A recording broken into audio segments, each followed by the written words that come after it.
because this is a new technology for us, why don't we just write a two-dimensional game first, right? And therefore, you could create a sprite or a class that actually uses the textured 2D, right? So that's the second object. And the last class that you should be using also is the sprite batch, okay? And that is responsible for actually drawing your object to the screen. And as you could see, we have here, an update method, which is basically called dun sa update method sa game class, right? And then meron din siyang draw dun sa game class. So dun mo rin to hinuhook. That's why your class should have, a way to draw. Okay? And this one can also be designed as a virtual method so that you could override it.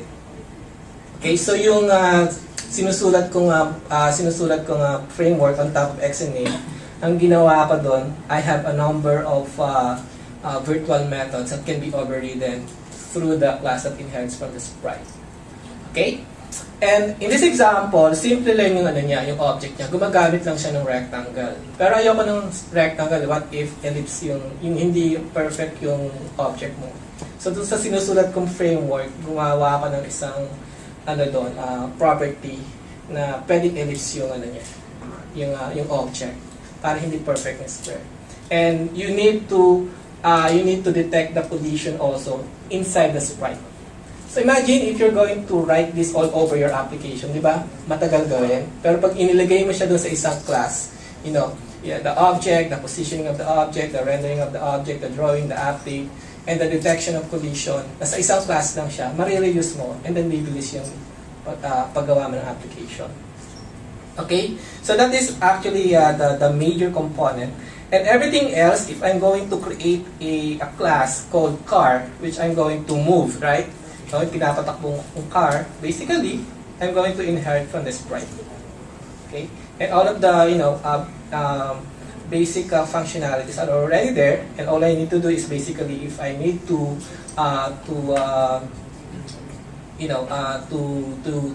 call a draw method and update method with a different behavior, yung magiging polymorphic siya, I can simply override those polymorphic, those virtual methods. Okay? So you're gonna also have your screens here. Okay? So when you create a screen, I said earlier that you should probably create a base class for the screen so that all of the basic functionalities are already there, correct? And one of the things that you will do here in the screen is you identify what is the main screen that you're going to use to actually run your game, similar to what we have in this demo project, no? So you need to identify ano yung main screen mo na gagamitin to actually play your game. Okay? But going back to the sample code, here I have here a class called screen. And dun sa framework na sinulat ko, itong screen is also inheriting from the sprite because I want the screen to use some of the functionalities of the sprite object. Okay, but you could simply use that for your application. And as you could see, we have here two methods. We also have the draw and the update, okay, which you could actually define as a virtual method so that you could, override them in your specialized class. All right, so you have the game over, which inherits from the screen. You have the in-game menu, which inherits from the screen, etc. Okay, so ganun para mabilis yung development. And basically, what you could do from this project is to remove the source code that is unique to this particular project so that makakapag-create ka ng template, and through Visual Studio you can create a template for Visual Studio project. Okay? And then again, if kung gusto mong i-improve tong source code nito, like you draw your own car, and then you draw your own objects that collide with the car, no? And then create a number of levels so that your game would really become a real game, that may mga levels. You could actually start from this particular basic project. Alright? Yung kaninang pinakita ni Mark na project, di ba, yung meron kang spaceship. Actually, pwede mong palitan yung spaceship ng tank. Tapos yung the rest na sumasalubong sa kanya yung may hawak ng mga RPG. Binabaril niya lahat yun. So marireuse nyo rin yung source code doon. And I believe it's given by Microsoft, right? The source code is given by Microsoft. So you don't need to really start from the scratch. But with the template I was showing, no, you could even lessen yung code na sinulat doon sa project ng Microsoft para ma-reuse ko yung many part of the application.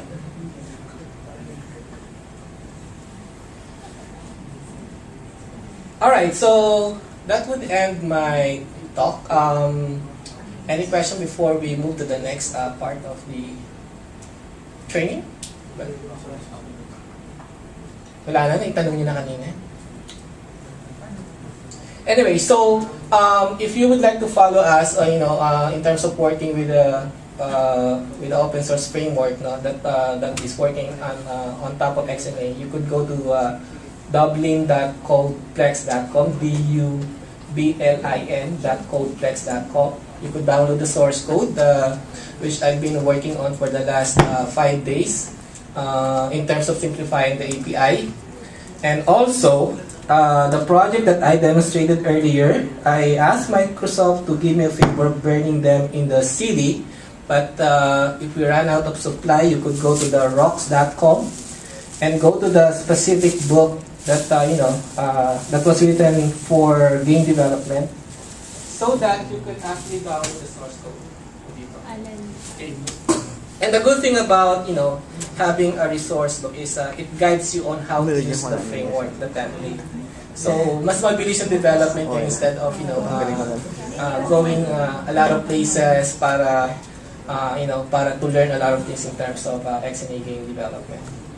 Okay, so we have 30 copies of this one. Okay? So for those who are interested of joining the Game Olympics next week, you can have a copy of this. Sir. Yep. Okay. That's it, folks. Thanks.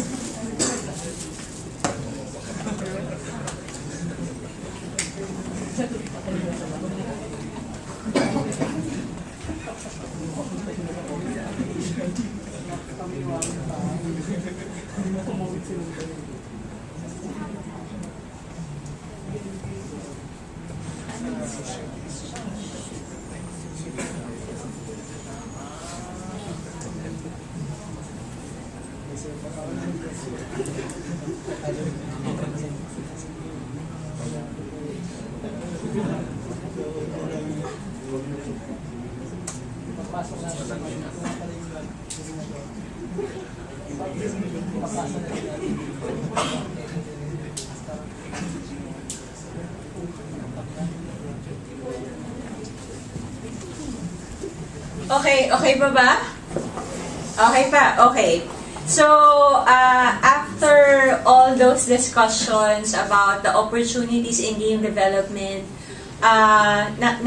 nakita nyo naman kung ano yung difference ng free apps at saka yung paid apps. Actually, from the 3 companies or yung 3 developers na nag-start with building an app to now they already have their own company, mas marami yung kinita nila dun sa free apps. And how are you going to create a free app? Pinakita sa inyo kanina ni John yung AdMob. So I'm here to discuss the Windows Phone 7 Game Olympics that will happen on Saturday. So criteria for judging, it's 20% graphics, 30% gameplay, 40% programming, and 10% controls. Hindi ko nakabisado, teka. Nasaan ba yung notes? Yan. So yung graphics niya, how well the game has been presented. Gameplay, level of how the game is interesting, engaging to the player. So, yung sabi nga ng speakers kanina, please bear in mind that when you create the game, you're not the audience of your own game. So, you are creating your game for the consumers. And then, on the programming side, rating for the amount of XNA, built-in packages, and other APIs were applied on the game. It also accounts to the effort made in coding.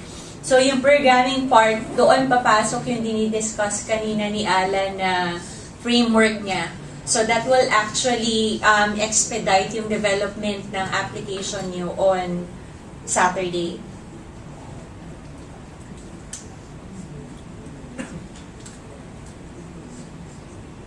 And then 10% for controls. Yung team composition, bali, we will accommodate 10 teams composed of 3 individuals, 2 developers, 1 designer. Yung developers, mamaya after ko, we're going to give you some time to network, to partner with the developer within this audience na sasali sa Saturday. Now, yung designer, kami yung mag-provide niyan. We have a team of game designers who will be responsible for creating the UI and the assets of your application. So, yung developers, ang gagawin na lang nila, ida-download nyo or magbibigay kami sa inyo ng CD. Nandun yung framework ni Alan. So, yun yung gagamitin nyo. Also, yung 10 teams will be mentored by, thanks to IGDA, 5 volunteers, esteemed volunteers from IGDA. So, yung 5 na yon sila yung magiging mentors. Bawat isang mentor from IGDA will be mentoring 2 teams. Clear sa inyo? So, ngayon, mamaya, after nito, hahanap kayo ng partner nyo na developer. Ano yung dapat skill? C# or Visual Basic.NET XNA. Medyo madali na lang kasi nga si Alan, create niya na yung framework. Now, some developers medyo nahihirapan sa design or dun sa creativity part. Kasama na ako dun. Hindi talaga ako creative. So, that's the reason why we're providing a team of designers. So, kung meron kayong isang team, yung team nyo will be composed of 2 developers tapos isang designer, and then i-mentor kayo ng isang representative from IGDA. So, ito yung game rules. You should be using 2008, 2010 with Windows Phone 7 SDK. Languages that you should use should be C# or Visual Basic.NET. Teams may submit only a single solution to the judges via Thumb Drive and App Exchange. So, yung App Exchange, ito siya. Nag-live lang siya siguro mga a few weeks ago. This opens the opportunities to local developers that are not part of the marketplace. So, si App Exchange, hindi siya kapalit ng Windows Phone 7 Marketplace. Para siyang third-party company that we partnered with who will upload your Windows Phone 7 application sa Marketplace. So, sa inyo, i-upload nyo sa kanila, sila yung mag-upload ngayon sa Marketplace. Now, everything that you need to know about how you're going to upload, shameless plugging of my blog, you can go to msdnphilippines.net/blog/Zandra. Any other questions about App Exchange, yung certification sa Windows Phone 7 Marketplace nandito. Now, you don't have to worry about app submission. Kasi kung part kayo ng 10 teams, kami yung magbabayad ng app submission nyo. Per app submission is $20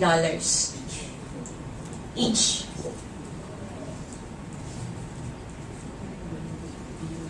Okay. So, participants should write the names of their team members on the splash screen of the game. Parang yung sinabi ni Paul kanina, mas maganda naman, you give credit where credit is due. So, pag in-upload ngayon yung games nyo, na-approve siya sa marketplace, may kita doon yung pangalan nyo. Diba? Yung pangalan ng teams.